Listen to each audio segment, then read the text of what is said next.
Do you ever think about becoming so confident that people start questioning your sanity? That's exactly what I'm going to teach you today. Most people are used to living in fear. Fear of being judged. Fear of messing up.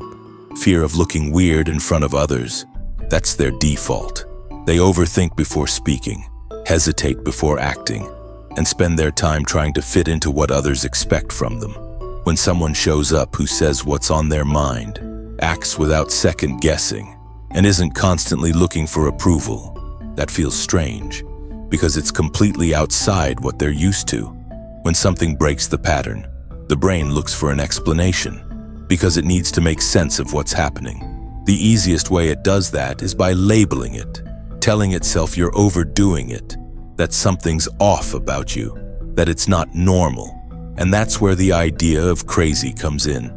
Not because you actually are, but because you're not behaving like everyone else. And anything outside the norm becomes a target. But there's something most people don't notice.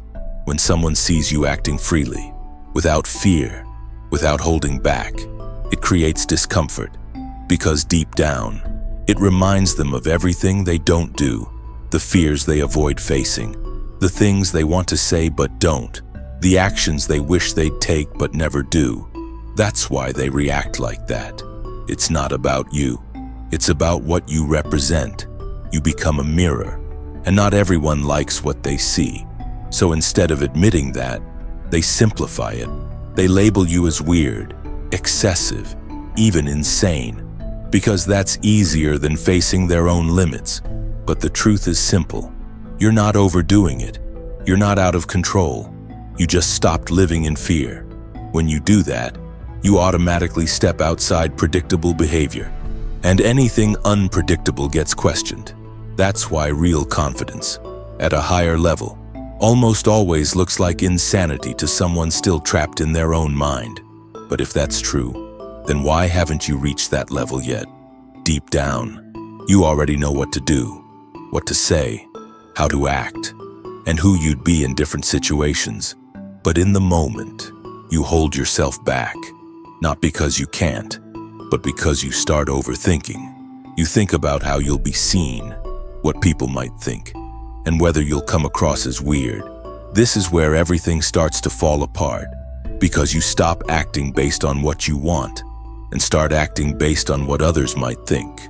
You start holding yourself back, staying quiet when you wanted to speak, leaving unsaid what you really think, and avoiding what you wanted to do. All of that just to seem normal. But there's a problem. That normal is the exact pattern that keeps everyone stuck. So while you're trying to fit in, you're moving further away from that level of confidence. Because that level doesn't come from repression. It comes from expression. But when you keep filtering yourself, you lose that expression. And the more you lose it, the less you trust yourself. Because eventually, your mind starts to notice something. If you don't say what you think, don't do what you want, there must be something wrong with you. And that weakens the way you see yourself. You start to doubt yourself, your thoughts, your feelings, even your own decisions. And when that doubt grows, confidence has no space. This is where the cycle begins. You hold back to avoid being judged, but by doing that, you lose confidence. And without confidence, you hold back even more.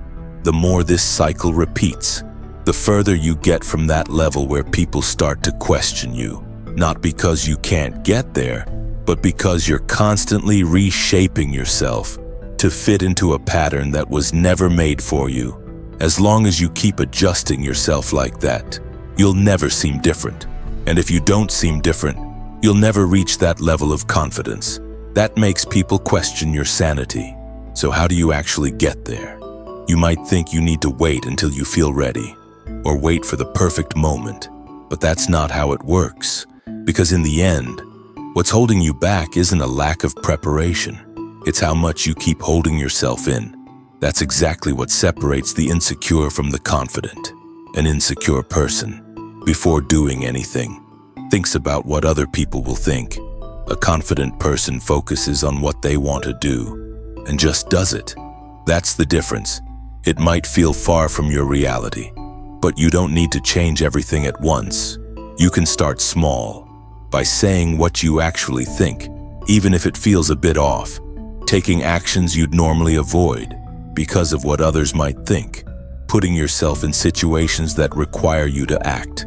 This is where a lot of people get confused. It's not about trying to get attention. It's about stopping the habit of hiding who you really are. Because the more you show yourself, the less you rely on other people's approval. And the less you rely on that, the more confident you become. That starts to show in your behavior, in the way you speak, the way you act, and the way you carry yourself. People notice. At first, it might seem strange. It might bring judgment, or make someone see you differently. But that's exactly how you know you're on the right path. You stepped outside the pattern. And the more you repeat that, the more it becomes who you are. You stop overthinking before acting. Stop weighing every word. Stop trying to sound right all the time. And start just being who you are. When you reach that point, confidence is no longer something you try to show. It becomes something people can feel, even when you don't say a word. That's when things start to shift. Some people will admire it, others will find it strange, and some will think you're insane. Because to someone who still holds themselves back all the time, a person who no longer does will always seem like too much. But to you, it isn't insanity. It's just what happens when you stop hiding who you really are. If you made it this far, you've already realized something. The problem was never knowing what to do, but being able to apply it in the moment, without falling back into the same old pattern. That's exactly why I created Bulletproof Confidence in 7 days. A simple, practical method to stop holding yourself back and start acting with real confidence. If you want to follow this method, the link is in the description or in the pinned comment.